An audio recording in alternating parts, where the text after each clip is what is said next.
இனிப்பு வாங்கி கொடுத்த ராகுலுக்கு முதலமைச்சர் மு.க.ஸ்டாலின் ஜூன் 4 இனிப்பான வெற்றியை ராகுல் காந்திக்கு தருவோம் என தெரிவித்திருக்கிறார். மேலும் விவரங்களை எமது செய்தியாளர் ராஜேஷ் வழங்கிட கேட்கலாம்.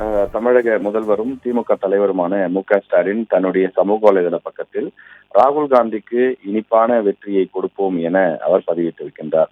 குறிப்பாக அதில் அவர் குறிப்பிட்டிருக்கக்கூடிய அந்த விஷயம் என்பது, நேற்றைய தினம் கோவையில் நடைபெற்ற அந்த பொதுக்கூட்டம், அந்த பொதுக்கூட்டத்திற்கு செல்வதற்கு முன்னதாக ராகுல் காந்தி அவர்கள் தமிழக முதலமைச்சர் மு.க.ஸ்டாலின் அவர்களுக்கு ஒரு பையிலே அவரே கடைக்கு சென்று இனிப்புகளை வாங்கி கொண்டு வந்து அவருக்கு அன்பு பரிசாக கொடுத்திருப்பார். அந்த வீடியோவை பகிர்ந்திருக்கக்கூடிய தமிழக முதலமைச்சர் ராகுல் காந்தி அவர்களுக்கு ஒரு இனிப்பான பரிசை, இனிப்பான வெற்றியை நான் கொடுப்பேன் என்று அவர் பதிவிட்டிருக்கின்றார். ஆங்கிலத்திலே சில வரிகள் எழுதப்பட்டிருக்கக்கூடிய இதனுடைய சாராம்சம் என்பது, இனிப்பான வெற்றியை ராகுல் காந்திக்கு பரிசளிப்பேன் என்று குறிப்பிட்டிருக்கின்றார்.